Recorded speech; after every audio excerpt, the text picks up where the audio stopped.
গাৰ্গে বাণীবদ্ধ কৰা এটি গীত শ্ৰোতাসকলৰ বাবে আগবঢ়াবলৈ লৈছো গীতটি আপোনালোকৰ একেবাৰে পৰিচিত কাৰণ পৰৱৰ্তী সময়ত সেই গীতটি ব্যক্তিগত খণ্ডৰ ষ্টুডিঅ'ত বাণীবদ্ধ কৰি জুবিন গাৰ্গে নিজৰ এলবামত সন্নিৱিষ্ট কৰিছিল এতিয়া কিন্তু আমি যেটো গীত শুনাবলৈ লৈছো সেই গীতটো স্পুলত থকা গীত 1991 চনৰ শেষৰ ফালে বা 1992 চনৰ আৰম্ভণিতে আকাশবাণী যোৰহাট কেন্দ্ৰত বাণীবদ্ধ হোৱা গীত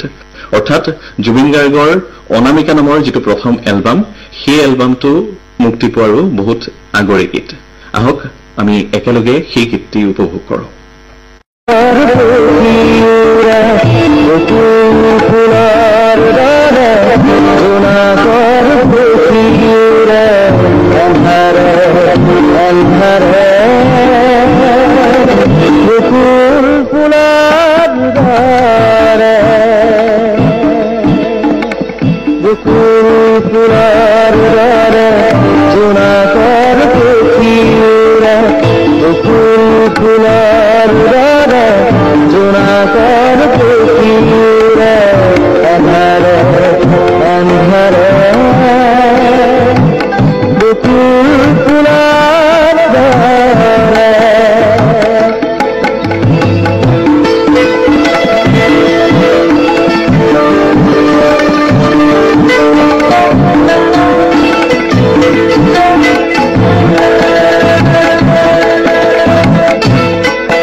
শ্ৰোতা